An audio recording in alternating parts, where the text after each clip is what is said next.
So I'm going to be reading two poems for you. The first was inspired by a TED Talk, a really popular one. It's by Dr. Brown, and she says, the more vulnerable you make yourself, the more you can be truthful with yourself. And the more truthful I am with every single one of you in this audience right now, the more truthful I can be with myself. So this first poem is entitled Book of Narvir, Chapter 1.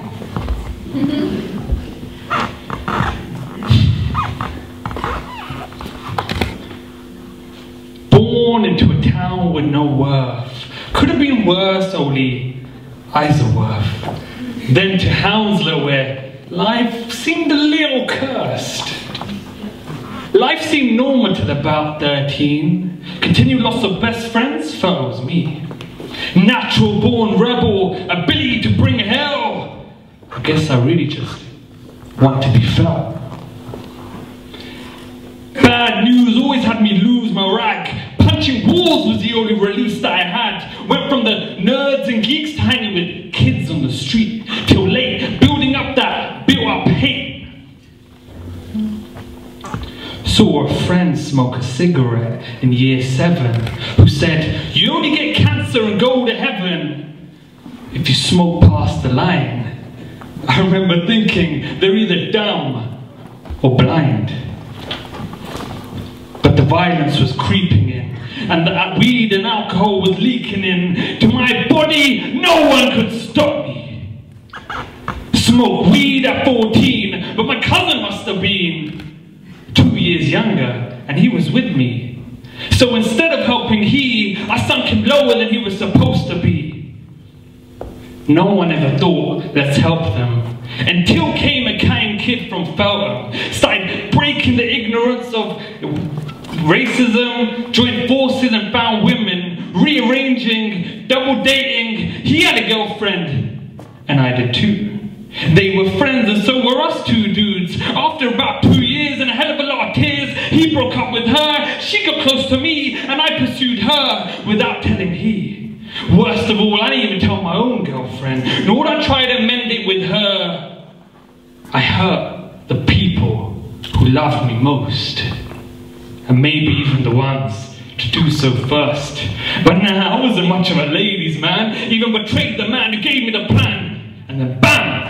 Joined a gang with new fake mates. I stayed up late, smoked more weed, got lost in the greed, used each other, abused each other, and on my 17th birthday fought in a new way, arms and legs flinging, everyone bringing a new rage. I just needed to rip out a new page. Too much sight, too quick. Too many fights, too quick.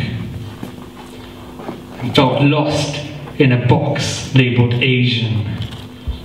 And I did it. Made attempts to clear up my mess and start to be the best. Thank you.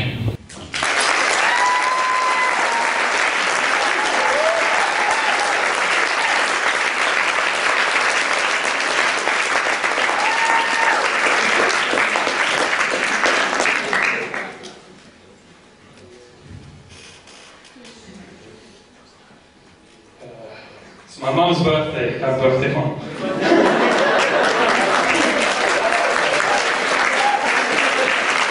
The next poem I'm going to be reciting for you all really puts in perspective of my own experiences and how I now act in my own life.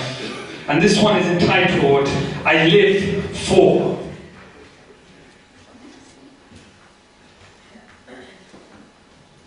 I lived for the father without a home, who came from Punjab, lost and alone, struggling to upkeep a painful debt, tried everything for his dreams to connect.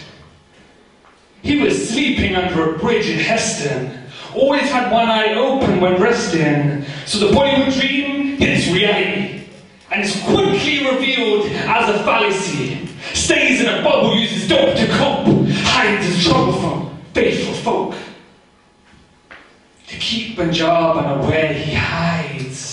retreated, deleted from their lives. So while you're lying in your bed, he's trying to find out how he's going to get fed tonight.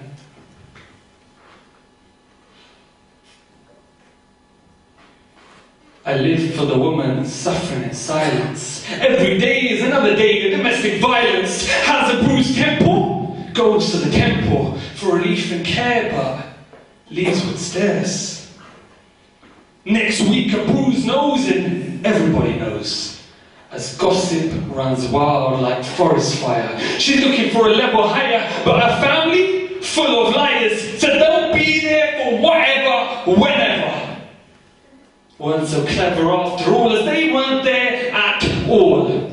Gave her husband everything he ever needed, yet she still bleeded that night. This time it wouldn't stop, couldn't be covered by a cloth. Dreams ripped out of her heart, left alone in the darkest of dark.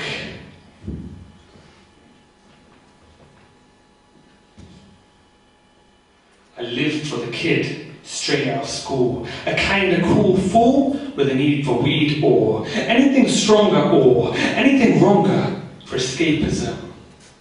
He sees hugs in the drugs, drinks in jugs at a time, helps him unwind to a happier time where confidence was outside the bottle, before his mum was throttled by his pop's eyes popped.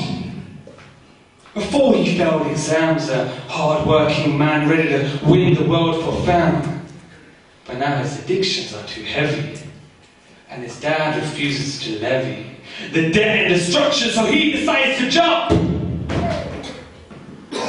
Will he catch him? Or just serve the kid with insults like crackhead was stupid? The weird thing is, all this tragedy happened in the same family. Father, mother, son, all labelled as dumb, but the very same community meant to save them from harm. It's time we stop the fears, and it's time we feel their tears.